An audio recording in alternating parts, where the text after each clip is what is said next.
Selamat pagi anak-anak.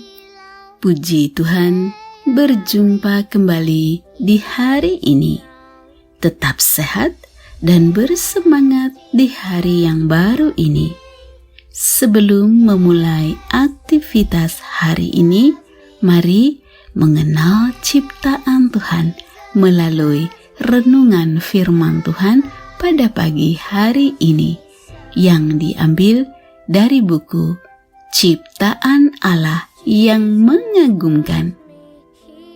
Dan judul renungan firman Tuhan pada pagi hari ini adalah Saya Mata-mata.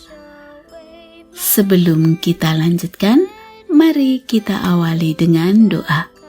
Terima kasih Tuhan Yesus untuk hari yang baru ini.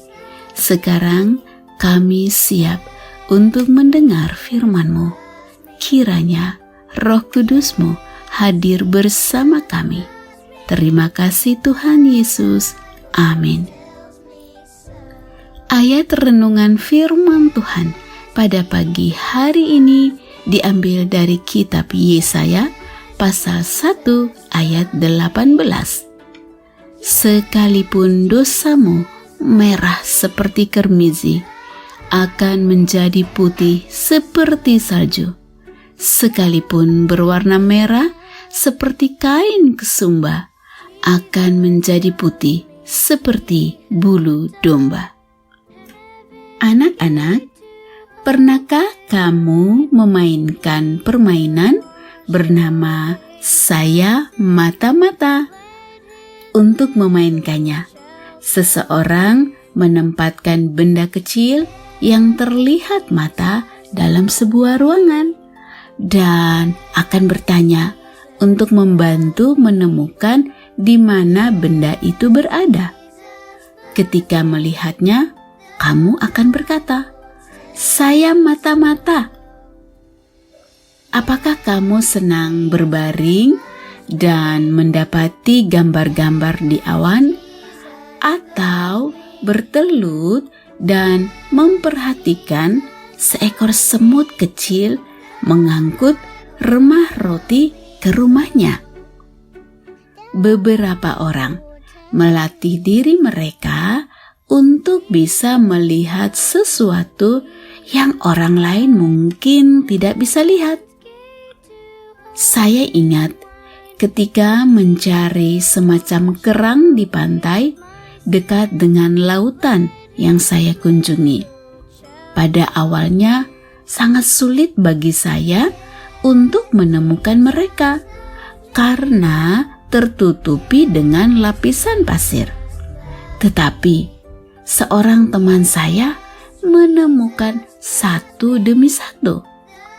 Tetapi semakin saya cari, semakin baik mata saya menemukan sejenis kerang bundar yang datar ini.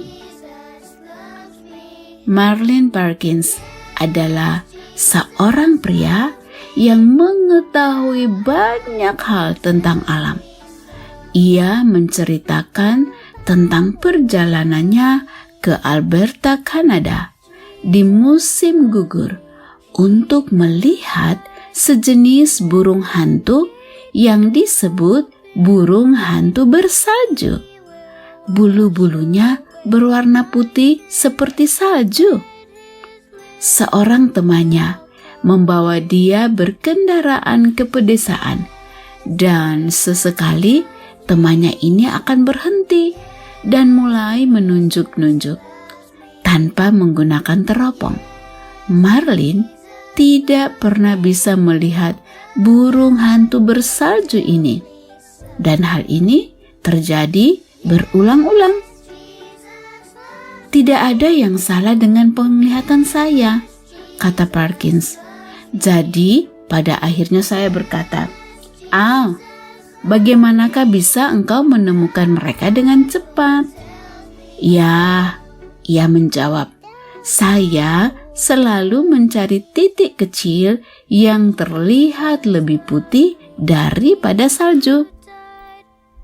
Anak-anak, ketika kamu berada di kelas pemula dan kanak-kanak di sekolah Sabat, kamu menyanyikan lagu yang mengatakan bahwa tidak peduli betapa kotornya hatimu dengan dosa, Yesus akan menjadikannya putih ketika Ia datang.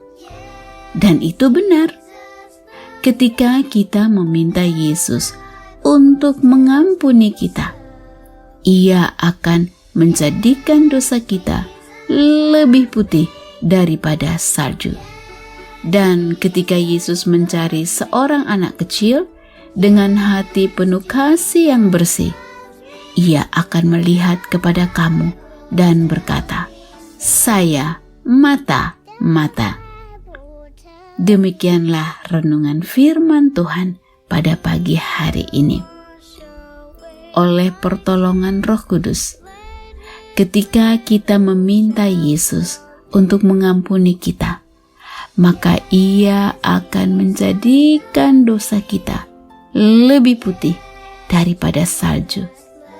Dan anak-anak, ketika Yesus mencari seorang anak kecil dengan hati yang penuh kasih, maka Ia akan melihat kepada kamu dan berkata, "Saya mata-mata." Kiranya Tuhan Yesus memberkati dan melindungi anak-anak sekalian pada sepanjang hari ini. Amin.